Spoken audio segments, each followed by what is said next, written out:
लेकिन आज सबसे पहले ये कल्पना कीजिए कि आप जिस देश में रहते हैं, जिस राज्य में रहते हैं, जिस शहर में रहते हैं, जिस इलाके में रहते हैं, वहां कितने लोग ऐसे हो सकते हैं जिनकी पहचान का पूरा ढांचा ही झूठ पर खड़ा है, जो इस देश के नागरिक ना होकर भी इस देश के सारे संसाधनों की लूट खसोट कर रहे हो और इन्हीं संसाधनों का आपके लिए एक सूखा हो।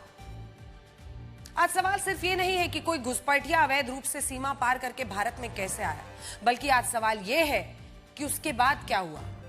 अगर कोई व्यक्ति अवैध रूप से देश में प्रवेश करता है, लेकिन कुछ सालों के भीतर उसके पास आधार कार्ड भी आ जाता है, राशन कार्ड भी आ जाता है, बैंक खाता खुल जाता है, बच्चों का स्कूल में दाखिला हो जाता है, बिजली पानी का कनेक्शन मिल जाता है, वो सरकारी योजनाओं का लाभार्थी भी बन जाता है, तो ये सिर्फ सीमा सुरक्षा का मुद्दा नहीं रह जाता, ये पूरे प्रशासनिक तंत्र पर सवाल बन जाता है। क्योंकि सीमा पर पार करना एक घटना है, लेकिन उसके बाद पहचान, दस्तावेज, सुविधाएं और लाभ प्राप्त करना एक प्रक्रिया, और जब ये पूरी प्रक्रिया सफल हो जाती है तब हमें यह पूछना पड़ता है कि आखिर इस देश में इन घुसपैठियों का क्या काम है।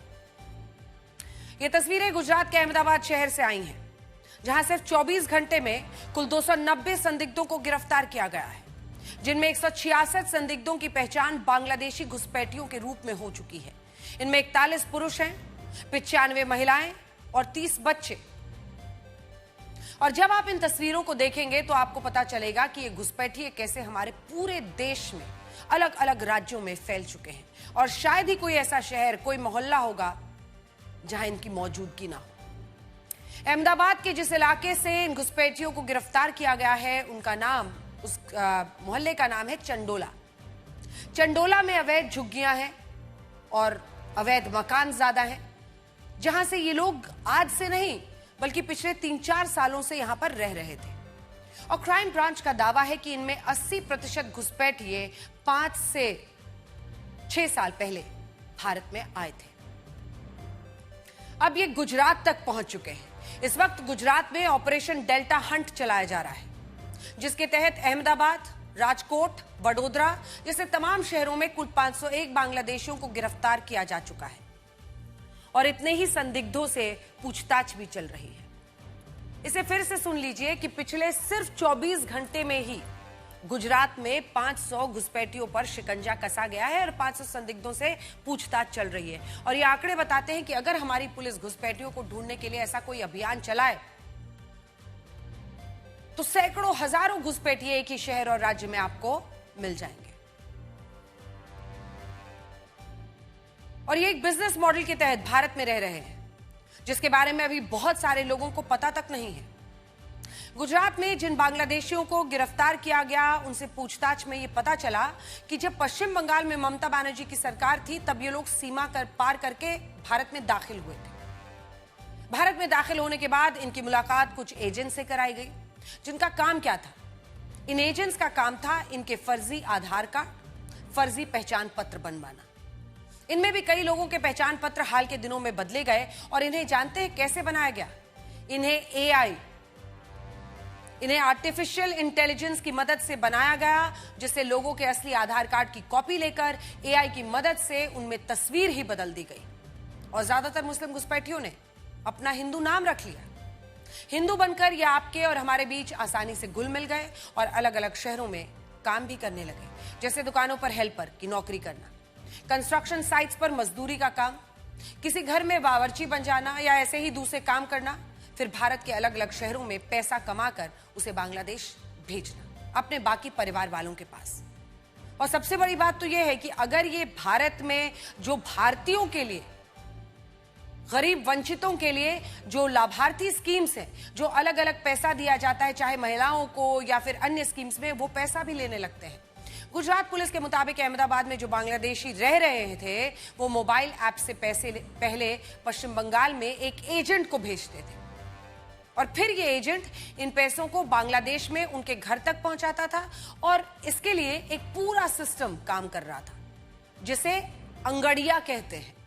अंगड़िया एक तरह की कुरियर व्यवस्था है, जिसमें कैश और सामान एक जगह से दूसरी जगह भेजा जाता है, और यहां भी यही हो रहा था। और सोचिए, पश्चिम बंगाल में अब तक ऐसे सिंडिकेट खुलेआम काम कर रहे थे जिन पर कोई अंकुश ही नहीं था।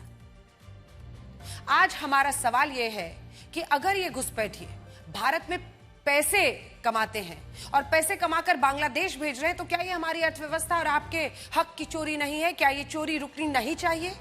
किसी भी देश की संप्रभुता सिर्फ उसकी सीमाओं से नहीं बचती, वो उसके रिकॉर्ड से भी बचती है, उसकी जनगणना से भी बचती है, उसकी नागरिक पहचान प्रणाली से भी बचती है। और इसीलिए अवैध घुसपैठ का सवाल केवल सुरक्षा का सवाल नहीं है, ये न्याय का भी सवाल है।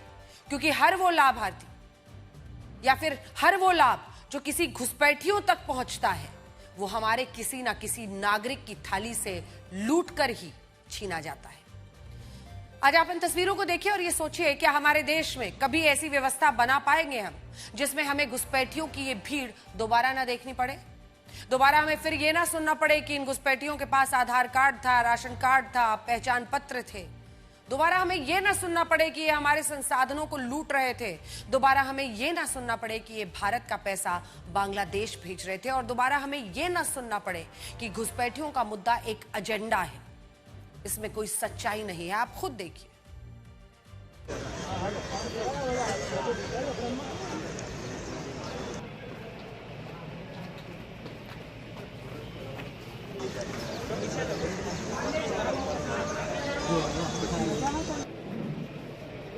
वीडियो तो बनन दो।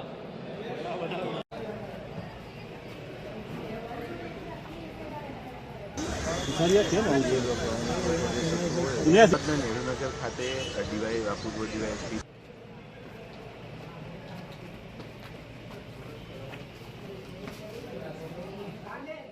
एक फायरिंग की घटना बनी थी। 1.5 જેટલા રાઉન્ડ फायरिंग। कल रात ये ऑपरेशन शुरू किया गया जो कि आज सुबह तक जारी रहा और खास करके तस्वीरों में महिला पुरुष समेत बच्चे भी दिखाई पड़ रहे हैं। अगर इन सभी की बात करें तो लंबे समय से ये लोग अहमदाबाद के खास करके चंडोला के आसपास इलाकों में रहा करते थे, लेकिन चंडोला में जब मेगा ड्राइव पुलिस की तरफ से चलाई गई उसके बाद से सीधे तौर पर अगर कहें तो अहमदाबाद के विभिन्न इलाकों में ये लोग रहा करते थे। खास करके कुछ महिलाएं ऐसी भी हैं जो कि स्पा में रहती थी, कुछ रेड्स में जो पकड़े गए वो PG सेंटर्स में रहते थे, रेंट पे रहते थे, और कई सारे लोग मजदूरी करके अपना जीवन व्यापन कर रहे थे। लोग गैर कानूनी तौर पर रहने वाले बांग्लादेशी तौर पर पहचान हो चुकी है। ऐसे में अब इन सभी को डिटेंशन सेंटर में भेजा जाएगा। बाकी की जो प्रक्रियाएं हैं वो पूर्ण करके सभी को बांग्लादेश के लिए डिपोर्ट किया जाएगा।